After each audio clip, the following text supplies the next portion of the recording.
The formerly incarcerated face many challenges trying to reintegrate into society, from finding employment to finding housing, even to exercising their right to vote. Obstacles and barriers are everywhere, and it's no different for Clifford. Listen as he explains the frustrating challenges he's faced. He refers to them as hoops he's always had to jump through. At one point in time, I was eligible for to get my voting right back, and I tried to get the voting back. However, it was a few steps that they wanted done at that time that they weren't allowing. Through her now changing it, there's still a few steps. Number one, because I'm still on probation, and also I still owe restitution on past cases, so that disallows me from being able to vote. If I pay them my money, yes, then I will be able to vote. Finding employment is another major obstacle.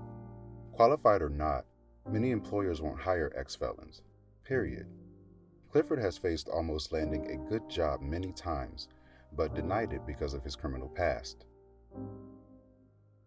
Definitely the employment, because I'm going to put it like quite frankly, whether you're talented enough, whether you're intelligent enough, and whether you're capable to do the job, sometimes that doesn't go into effect because at the beginning of it, you're going to read, have you been convicted of any felonies?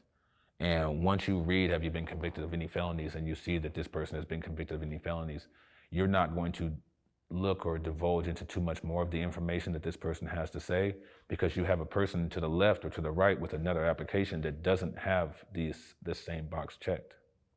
And so sometimes, qualified or not, I can go through the drug testing, I can go through the physical testing, I can go through the intelligence testing, but when it comes down to the criminal history, that automatically just sometimes pushes me off the list. Having a criminal history has prevented some potentially great job candidates from being hired, regardless of how long ago the crime took place, how minor the infraction was, or how good of a fit they might be for the role. When you consider that an estimated 70 million Americans, 1 in 3 Americans who are of working age, have some kind of criminal history. A ban-the-box law prohibits employers from requesting a potential employee's criminal history on a job application in certain states and localities. Some laws forbid a company from asking if the candidate was ever sentenced for a crime until a specific time in the hiring process, such as during an interview or after a conditional offer of employment. And now consider housing, one of the most basic human necessities everyone has. In Clifford's case, finding housing or the ability to live alone is also tough. He explains.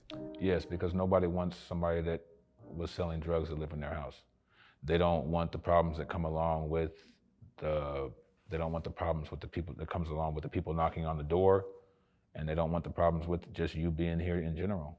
And so sometimes it's more or less like, I can't go to live by myself. If I want to live by myself, I have to actually have somebody else put it in their name, or it has to be in some type of environment where I can actually be with other felons. And I don't want to be with other felons. I want to be with the people that are normal, obviously, as you're proclaiming.